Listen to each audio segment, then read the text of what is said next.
Hello everyone, assalamu alaikum. دا تاسو کتې شئ دې ته شین ډنډ وایي او ډېر ښکلي نږدې ځای هم دی. کله چې جوړ بازار نه راواوړئ دې ته چړایي کلي وایي.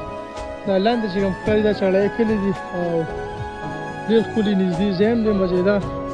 او دا نن خو ښکلې لار ورته دا راغلې ده مزېداره ځایونه ټول دا خو ښکلې مثال لښتې دی ورته په دې باندې بیا راوخېږي هواره لار ده او موږ استاد لامبو نو ډېر خوند کوي ډېره مزه هم کوي او زه او خان راغلي یو او ښکلې شینکۍ دي ښه مزېدار بیوټي ده او راشئ وګرځئ او والسلام.